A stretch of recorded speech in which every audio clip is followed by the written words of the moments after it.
오늘 이 시간 주시는 하나님의 말씀은 요한복음 9장 8절에서 17절 말씀입니다. 신약 성경 160면에 나와 있습니다. 요한복음 9장 8절에서 17절까지 말씀. 이 계시된 하나님의 말씀을 봉독할 때 주님의 음성을 듣는 복된 시간이 되시길 빕니다. 이웃 사람들과 전에 그가 거린인 것을 보았던 사람들이 이르되 이는 앉아서 구걸하던 자가 아니냐. 어떤 사람은 그 사람이라 하며 어떤 사람은 아니라 그와 비슷하다 하거늘 자기 말은 내가 그러하니 그들이 묻되 그러면 내 눈이 어떻게 떠졌느냐. 대답하되 예수라 하는 그 사람이 진흙을 이겨 내 눈에 바르고 나더러 실로암에 가서 씻으라 하기에 가서 씻었더니 보게 되었노라. 그들이 이르되 그가 어디 있느냐. 이르되 알지 못하노라 하니라. 그들이 전에 맹인이었던 사람을 데리고 바리새인들에게 갔더라. 예수께서 진흙을 이겨 눈을 뜨게 하신 날은 안식일이라. 그러므로 바리새인들도 그가 어떻게 보게 되었는지를 물으니 이르되 그 사람이 진흙을 내 눈에 바르매 내가 씻고 보나이다 하니 바리새인들 중에 어떤 사람은 말하되 이 사람이 안식일을 지키지 아니하니 하나님께로부터 온 자가 아니라 하며 어떤 사람은 말하되 죄인으로서 어떻게 그러한 표적을 행하겠느냐 하여 그들 중에 분쟁이 있었더니 이에 맹인되었던 자에게 다시 묻되 그 사람이 내 눈을 뜨게 하였으니 너는 그를 어떤 사람이라 하느냐. 대답하되 선지자니이다. 아멘. 여러분 참 잘 오셨습니다. 이렇게 한번 서로 따라하겠습니다. 예수님의 이야기가 가득한 교회가 됩시다. 예수님의 이야기가 가득한 교회가 됩시다. 축복합니다. 사랑합니다. 축복합니다. 사랑합니다. 네, 여러분 반갑습니다. 오늘 저는 예수님의 이야기가 가득한 교회라는 제목으로 하나님의 말씀을 전하고 함께 은혜를 받고자 합니다. 장로의 신학대학교 명예교수님으로 계시는 오성춘 은사님이 미국 교회를 방문한 이야기로 설교의 서문을 열고자 합니다. 미국 교회를 방문할 때마다 마음에 와 닿는 것은 예수님의 이야기로 가득한 교회는 끊임없이 성장하고 있다는 그런 이야기입니다. 지속적으로 성장하는 교회 가운데 하나인 시카고 근교에 위치한 윌로우 크릭 교회로서 세계적으로 돌풍을 일으키고 있는 교회를 소개했습니다. 그 교회는 구도자 중심의 교회예요.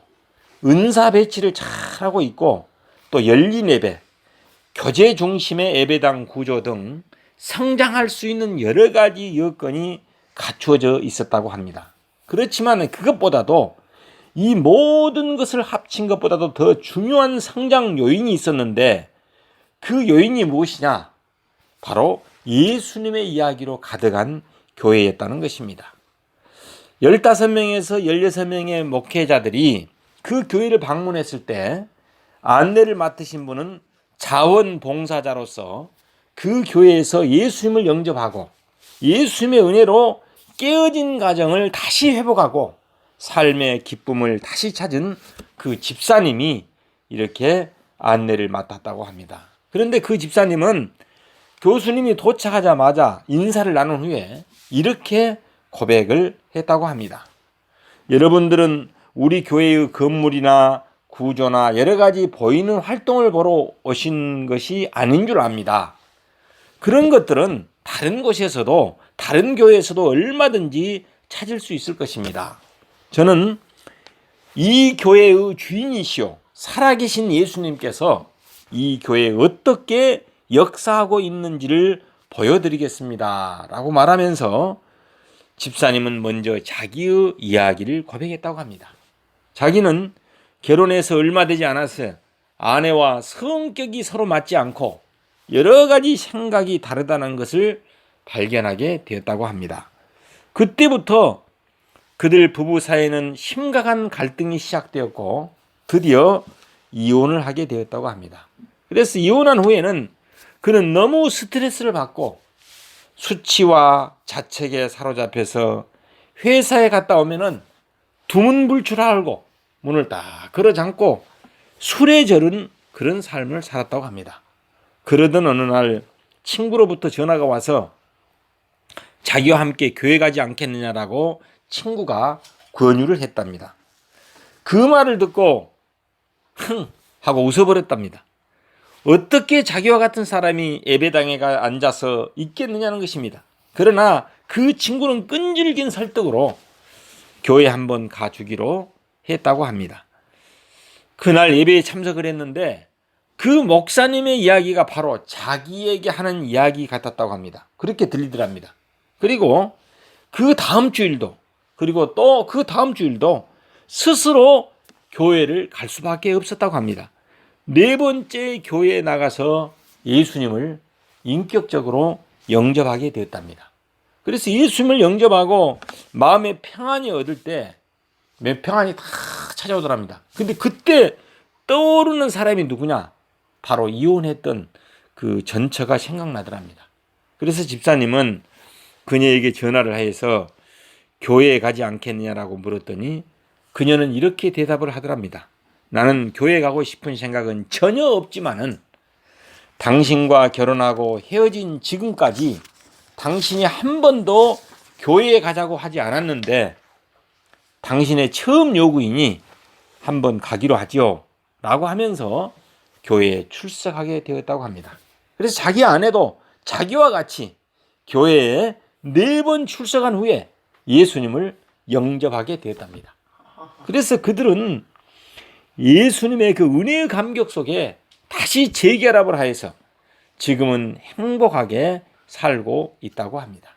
그리고 이제 우리 그 교수님들을 데리고 목사님들 데리고 테이프 제작과 포장하는 곳으로 안내하더니 저기서 일하고 있는 저 책임자가 바로 자기와 이혼했다가 예수님 은혜로 재혼한 저의 아내입니다 라고 고백하더랍니다. 여러분 그렇게 해서 그런 결론지에서 이렇게 고백했다고 합니다. 이 교회는 주님의 교회일 뿐만 아니라 주님께서 계속해서 은혜를 베푸시는 곳입니다. 이 교회는 예수님의 이야기가 가득한 교회입니다. 예수님만이 찬양을 받으실 분입니다 라고 이렇게 고백하더라는 것입니다. 하나님께서 사랑하는 여러분, 오늘 읽었던 본문 말씀은 한국 교회의 경종을 울리는 그런 살아역도하는 말씀입니다. 본문 말씀의 중심은 바로 앞을 보지 못하는 그 맹인 예수님의 이야기입니다. 선천성 맹인, 태어났을 때부터 눈을 보지 못했던 맹인의 이야기입니다. 이런 비천한 자를 택하셔서 존귀한 자를 부끄럽게 만드시는 예수님의 그 이야기가 요한복음 9장을 중심으로 전개되어 흐르고 있습니다. 요한복음 9장의 핵심은 3중의 장애인입니다. 첫째는 시각장애인, 그러니까 신체 장애인이고 앞을 보지 못하는 시각장애인. 그 다음에 두 번째는 한 푼 주세요, 한 푼 주세요라는 평생 구걸하며 살아야 한 직업장애인이요.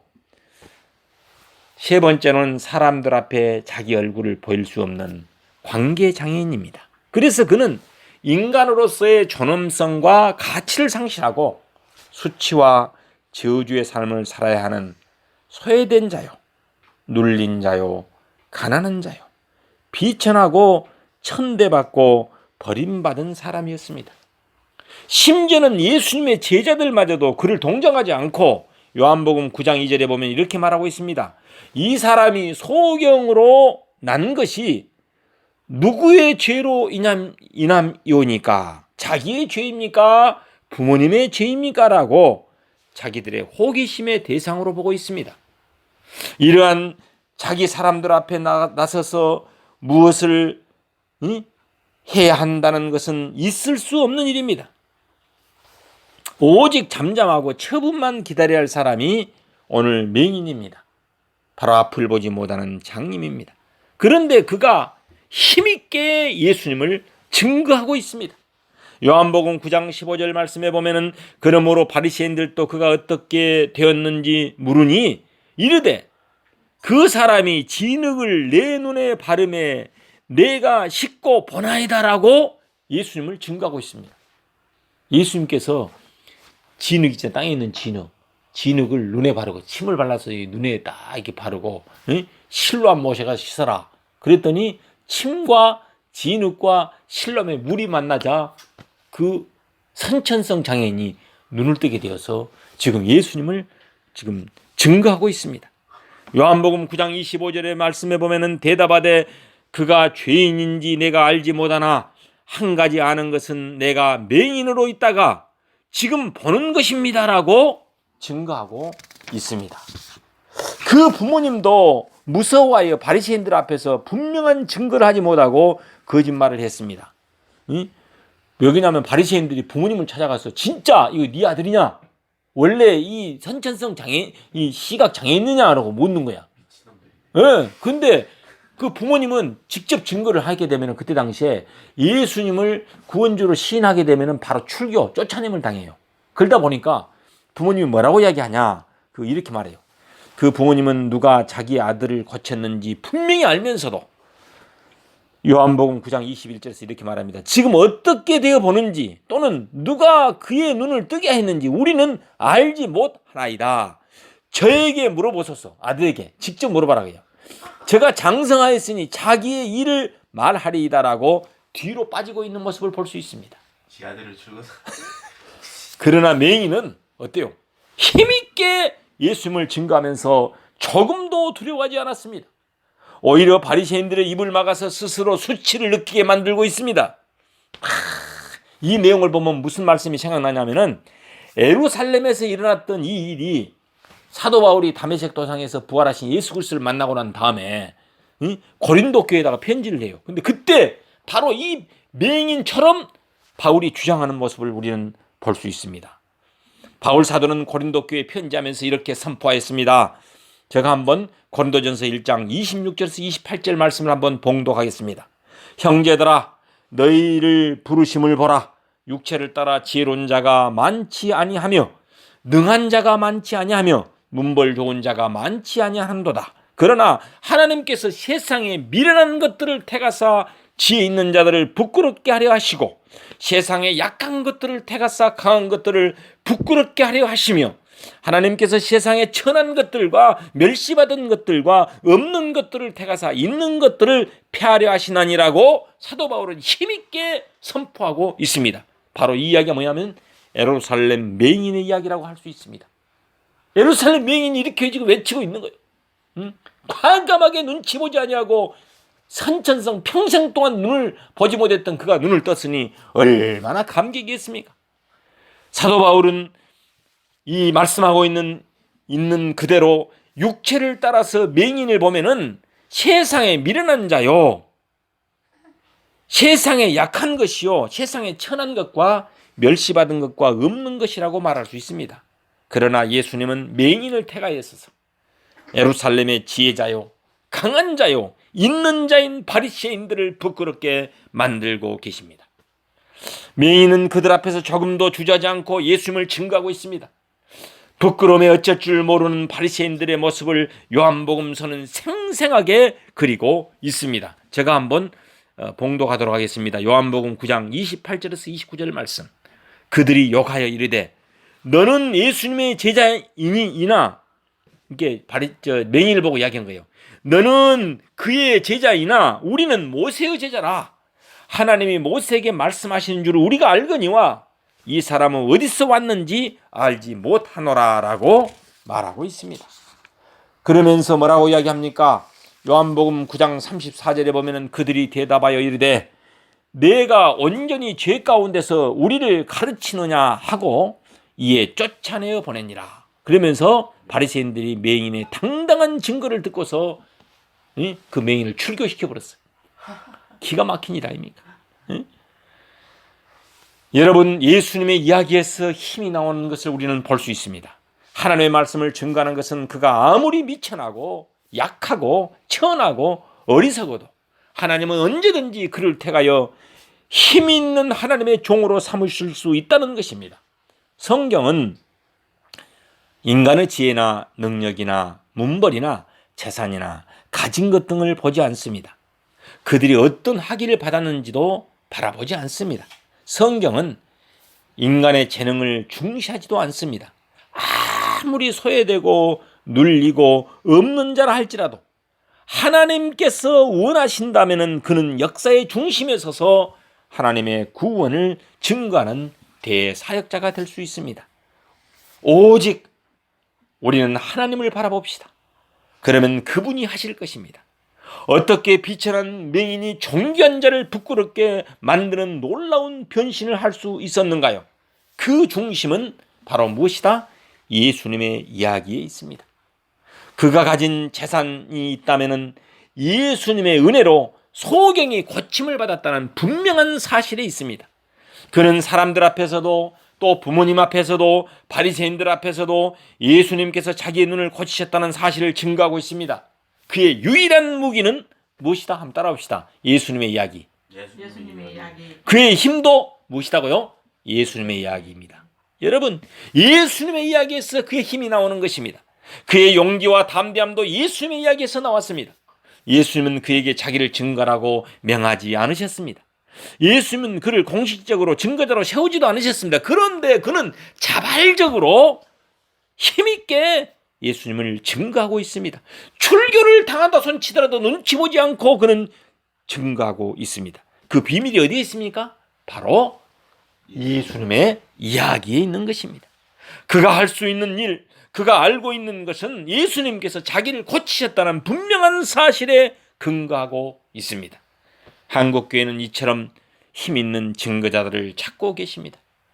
전도학교나 전도 폭발훈련, 전도 실천운동, 배가운동 등 한국교회는 끊임없이 예수님의 증언 만들기에 힘을 기울이고 있습니다. 그럼에도 불구하고 우리나라의 기독교 인구는 점점 줄어들고 있는 실정이 있습니다. 그 이유가 무엇이라고 여러분들은 생각하십니까? 모든 전도운동의 근간은 예수님의 이야기에 있는 것입니다. 예수님의 은혜의 이야기, 예수님께서 죄의 용서를 해주셨다는 이야기, 예수님의 기도응답 이야기, 예수님의 치료와 회복 이야기, 예수님께서 구원해 주셨다는 이야기 등 예수님의 이야기를 가진 사람들은 그들의 능력이나 지위나 신분이나 경력에 관계없이 힘 있는 예수님의 증거자가 될 수 있습니다. 이런 이야기는 누구나 인식하는 상식적인 이야기인 것입니다. 맹인의 예수님 이야기는 아주 분명한 구조를 가지고 있음을 우리는 알게 됩니다. 첫 번째로 먼저 맹인의 처참한 모습을 우리는 곳곳에서 언급하고 있는 것을 볼 수 있습니다. 그는 자랑할 것이 없는 자요, 힘이 있는 자도 아니요, 지성의 사람도 아닙니다. 그는 장애인이요, 거린 거지요, 사람들로부터 멸시받는 자요, 자기 스스로 할 수 있는 일은 한 푼 달라는 구걸하는 것뿐인 인생이었습니다.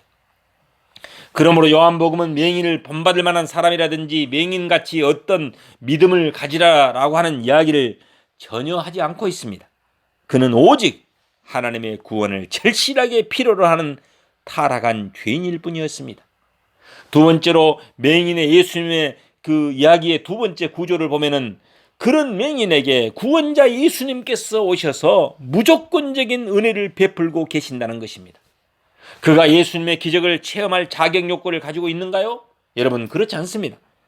그는 예수님을 알지도 못했고 예수님께 부르짖지도 않았습니다. 그는 예수님께 믿음과 헌신을 결심한 자가 아니었고 예수님을 찾아온 것도 아니었습니다. 그런데 예수님께서 지나가시다가 그를 만났습니다. 예수님은 호기심에 사서 질문하는 제자들에게 뭐라고 말하는지 아십니까? 요한복음 9장 3절에 보면 그에게 하나님의 일을 나타내고자 하심이라고 말씀하시면서 그를 고쳐주셨습니다. 로마서 5장 8절 말씀에 보면 우리가 아직 죄인 되었을 때 그리스도께서 우리를 위하여 죽으심으로 하나님께서 우리에 대한 자기의 사랑을 확증하셨느냐라고 하시는 말씀처럼 예수님은 의인을 찾으신 분이 아니라 죄인을 부르러 오신 분이심을 우리는 알 수 있습니다. 태어날 때부터 앞을 전혀 볼 수 없었던 산천성 시각 장애인은, 이 맹인은 예수님의 무조건적인 은혜와 능력으로 축복의 기적을 체험하게 되었습니다. 이것은 그 부모들까지 바리새인들을 두려워하면서도 분명하게 밝히고 있습니다. 요한복음 9장 20절에서 21절 말씀을 제가 봉독해 드리도록 하겠습니다. 그 부모가 대답하여 이르되 이 사람이 우리의 아들인 것과 맹인으로 난 것을 아나이다. 그러나 지금 어떻게 해서 보는지 또는 누가 그의 눈을 뜨게 하였는지 우리는 전혀 알지 못하나이다. 그에게 물어보소서. 그가 장성하였으니 자기의 일을 말하리이다라고 말하고 있습니다. 예수님께서는 그를 고쳐서 이전에 맹인이었던 자가 지금은 보게 되었는데 그 누가 반박할 수 있겠습니까? 맹인은 분명한 예수님의 이야기를 경험하게 되었습니다. 예수님의 이야기 가운데서 변화를 받았고 예수님의 이야기를 간직한 자가 되었습니다. 세 번째로는 맹인의 예수님 이야기의 세 번째 구조를 살펴보면은 맹인이 예수님의 이야기를 증거하는 자가 되었다는 것입니다. 다 부모마저도 직접 말하지 못하고 다 회피하는데 그는 맹인은 예수님을 증거하는 사람이 되어버렸습니다.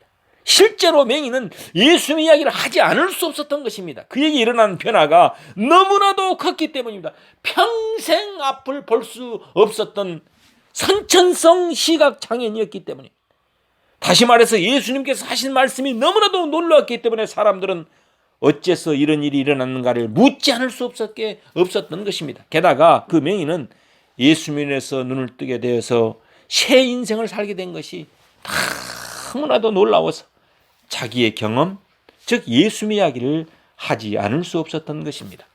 사실 맹인은 이제 고침을 받고 예수님의 이야기로 가득한 사람이 되어버렸습니다.